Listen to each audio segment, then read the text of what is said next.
Hola, saludos cordiales a los estudiantes y docentes de Análisis y Desarrollo de Sistemas de Información, SENA, sede Fontibón Jornada Nocturna. En esta videocharla trataremos el tema de base de datos. Antes que nada, aclararemos conceptos básicos muy importantes que nos van a ayudar a comprender el tema de base de datos y sus subyacentes conceptos. ¿Qué es una base de datos? Es lo primero que pensamos y definimos los siguientes conceptos. Primero, el concepto de dato. El concepto de dato. Y tenemos como dato que puede ser una letra, un símbolo o una palabra. Los datos los descomponemos en tipos de datos. Y dentro de los tipos de datos tenemos numéricos, cadena de caracteres, lógicos y de fecha y hora. El concepto de información, ¿qué es? Y decimos que información es tipos de datos procesados. Como ejemplo tenemos este que es el más común, digámoslo así. Hacemos una suma de 3 más 3 igual a 6. O sea, ya tenemos la información de que 3 más 3 nos da 6. Ya tenemos una información procesada. ¿Qué es una base de datos en sí? Conjunto de datos almacenados. Las bases de datos representadas por el esquema, aquí tenemos un cilindro. Las bases de datos guardan los datos dentro de ella a través de tablas. Pues tenemos este símbolo que nos va a representar una tabla. Las bases de datos pueden contener muchas tablas relacionadas unas con otras. Sistema de gestión de base de datos. Como tercer punto. Un sistema gestor de base de datos es un programa que permite la creación y administración de base de datos y actúa como intermediario entre el usuario y la base de datos. Y como ejemplo tenemos los más conocidos: SQL Server 2012, Oracle, IBM DB2 y MySQL, que se utiliza mucho en el mundo del software libre, claro que también en el propietario. Como ustedes notan aquí una R, esa R significa entonces que estamos hablando de sistema gestor de base de datos relacionales. Seguidamente sabemos qué es SQL. Es un lenguaje estándar oficial para la gestión de base de datos, por lo que la mayoría de sistemas gestores de bases de datos lo utilizan y traen consigo un módulo que permite escribir código y sentencias SQL. Siempre que nosotros vayamos a abordar información que debemos convertir en base de datos, esa información nos viene, como en este caso, en hojas electrónicas o de cálculo Microsoft Excel o cualquier otra marca. Puede ser LibreOffice, puede ser OpenOffice, etc. Siempre vamos a encontrar la información en una hoja electrónica de cálculo. Y debemos nosotros empezar a aplicar lo que se llaman reglas de normalización. Antes de eso, veamos aquí estos conceptos de normalización de datos. La teoría de diseño de base de datos incluye estándares de diseño de información denominados formularios normales. Al proceso para hacer que su información y tablas cumplan con estos estándares se le llama normalizar información o normalización. Existen 5 formularios normales y cada uno resuelve problemas específicos de información. Para proporcionar las relaciones válidas entre las tablas, la tabla necesita estar cuando menos en el tercer formulario normal. En esta videocharla nosotros vamos a identificar los errores de diseño y planearemos un diseño utilizando los primeros 3 formularios normales o las 3 primeras reglas de normalización de base de datos. Normalizar los datos significa revisar una tabla para eliminar información redundante y organizarla para hacer más fácil el manejo de información y los cambios futuros a la estructura de una tabla.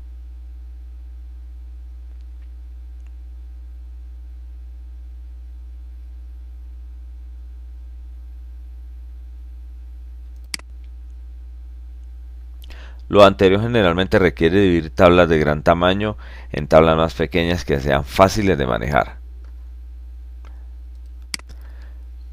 Como les mostré aquí, tenemos el siguiente ejemplo que dice: una tabla está en el primer formulario normal o la primera regla normal de formalización cuando cada campo contiene el valor significativo más pequeño y no contiene grupos repetitivos. Vemos aquí grupos repetitivos.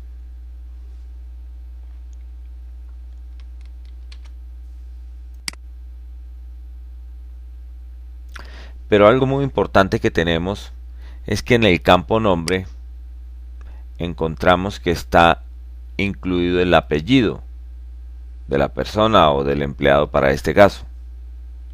Cumpliendo la primera regla de formalización o de normalización, debemos incluir, como podemos observar acá, campo nombre y apellido. Ya hemos cumplido la primera regla normal. Tiene campo, nombre, campo, apellido.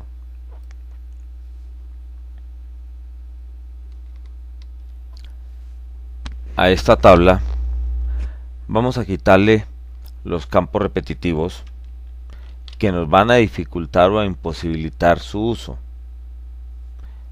Y estos campos repetitivos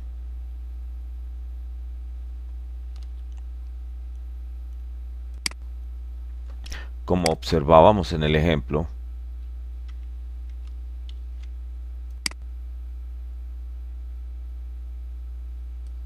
nos hacen más difícil el uso de la información.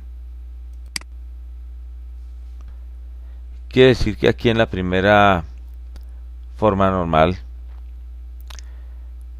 hemos eliminado los campos y queda, observemos, tenemos proyecto 1, tiempo proyecto 1, proyecto 2, tiempo proyecto 2. Si nos basamos en la primera regla de formalización, al eliminarlos nos queda número de proyecto y tiempo del proyecto. Cumpliendo con la segunda regla de formalización o segunda regla normal, leemos: así es como debe quedar una tabla en segundo formulario normal. Observemos la concisa que es ahora la tabla. Miramos cómo pueden acomodarse los campos que quitamos en la tabla anterior, en una tabla propia. Y notan aquí que tenemos ID de empleado y los campos que nos trajimos de la tabla o con la que creamos una tabla independiente, que son estos: número de proyecto y tiempo en el proyecto. Bajamos nosotros y seguimos normalizando la tabla y creando una mejor estructura en nuestra base de datos. Esta tabla contiene la información que se eliminó de la tabla anterior. El campo ID empleado está en esta tabla. La adición de este campo permite que la tabla funcione como un complemento a la tabla anterior al asignar información de nombres y departamento a cada ID empleado. Vemos nosotros que tiene el ID, que tiene nombre, apellido, código de departamento y nombre de departamento.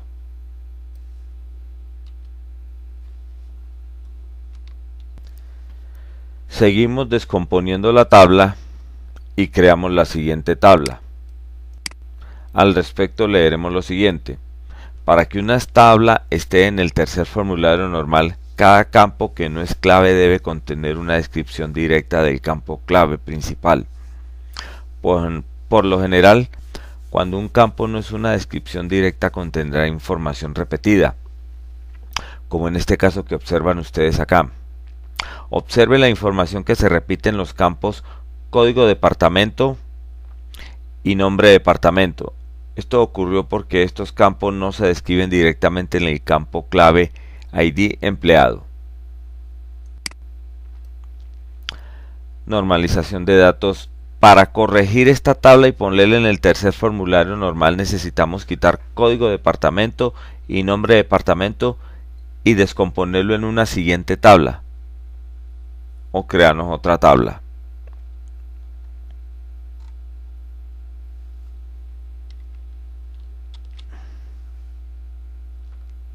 Entonces tenemos aquí código de departamento y nombre de departamento, y al descomponerlo hemos creado esta otra tabla.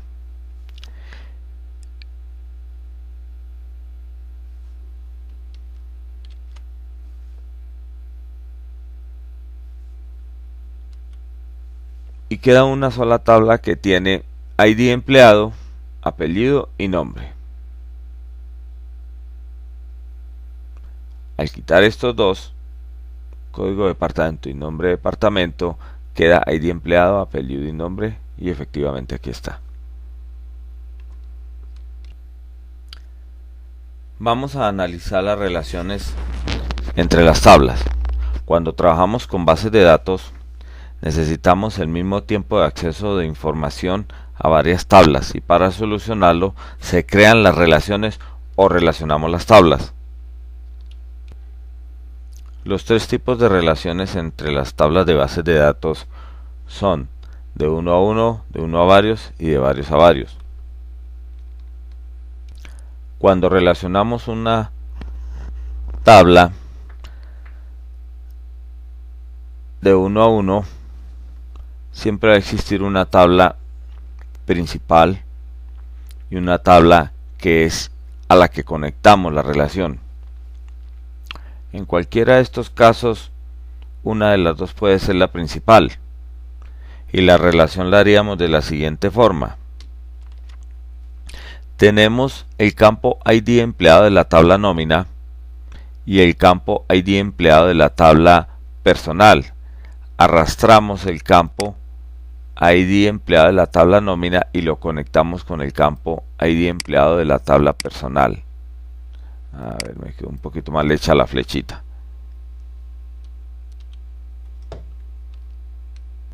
Como podemos ver aquí en la gráfica o en la imagen, hemos relacionado el ID empleado de la tabla nómina con el ID empleado de la tabla personal, y lo que significa que es una relación de uno a uno. Es el campo común lo que une a ambas tablas. ¿Y cuál es el campo común? El ID empleado en ambas tablas. Cabe resaltar que al estudiar las tablas podemos observar que pueden combinarse fácilmente en una tabla. Esto es cierto para la mayoría de las tablas con relaciones uno a uno. Sin embargo, pueden existir razones para mantenerlas separadas. Por ejemplo, una puede contener información confidencial o puede mantenerlas departamentos diferentes. Una relación de uno a varios existe cuando un registro en la tabla principal corresponde a registros múltiples en la tabla relacionada. Para nuestro caso tenemos la tabla nombres departamento y la tabla nómina. O sea que la tabla principal es esta tabla, y la tabla a donde vamos a hacer las relaciones es la tabla nómina, o sea esta tabla. Y como pueden ver, código de departamento lo vamos a relacionar con departamento.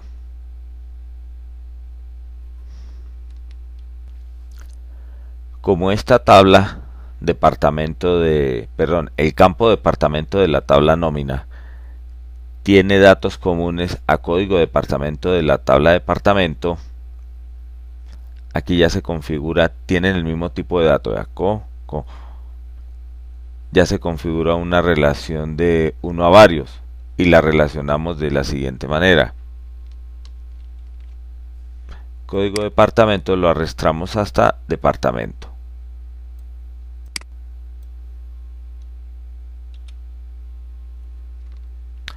Recordar que la hemos relacionado porque tienen el mismo tipo de dato. señalémoslo acá, señalémoslo acá, señalémoslo acá y acá también.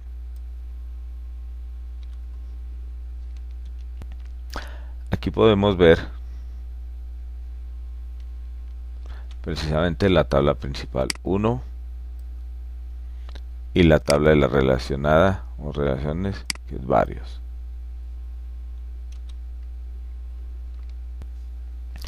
Este caso es el de la relación de varios a varios. Se dice que existe una relación de varios a varios cuando hay registros múltiples en la tabla principal que corresponden a registros múltiples en la tabla relacionada. Para este ejemplo tenemos aquí de la tabla nombre y tiempo de los proyectos, número de proyecto, este es el campo número de proyecto, y en la tabla ID y nombre del proyecto tenemos el campo número de proyecto.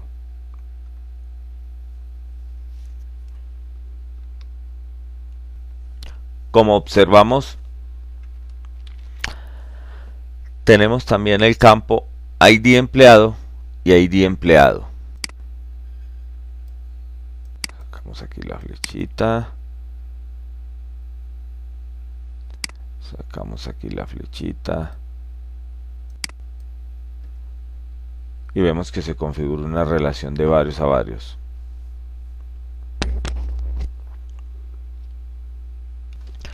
Muy importante recordar que se considera que el diseño de las tablas es malo cuando contienen relaciones de varios a varios, porque contienen información redundante y son resultados de tablas que no han sido normalizadas.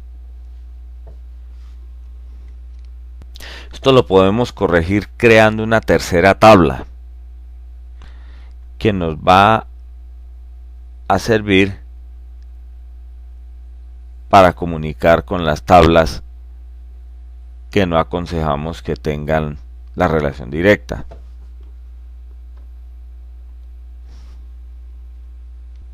Una tabla de combinación sirve como puente entre las dos tablas en una relación de varios a varios. Las convierte en dos relaciones de uno a varios usando la tabla de combinación como el 1 con relación a las otras tablas, que serían varios. Observemos detenidamente estas dos tablas de ejemplo. La tabla nombre y tiempo de los proyectos es una tabla sobre proyectos que tiene un campo de identificación del empleado y un campo no clave.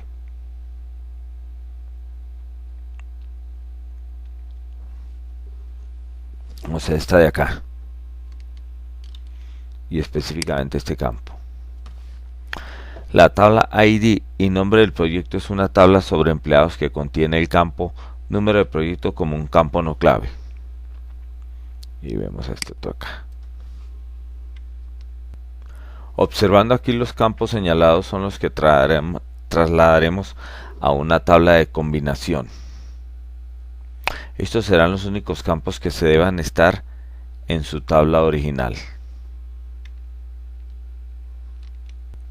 Y aquí vemos ya la parte final de cómo quedaría.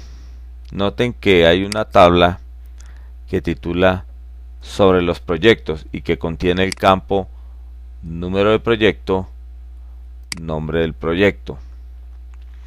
Sobre los empleados, esta tabla contiene el campo ID empleado, el campo apellidos y el campo nombre.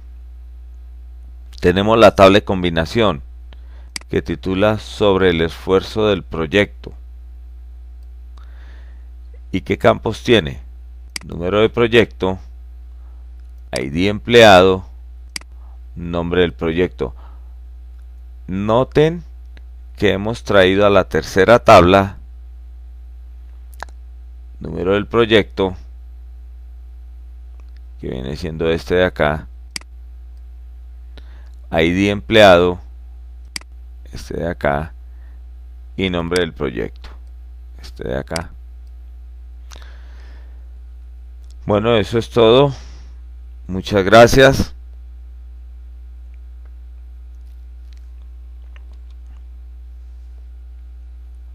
Muy amables por la atención y pues estoy pendiente de sus comentarios en mi canal. Hasta luego, que estén muy bien.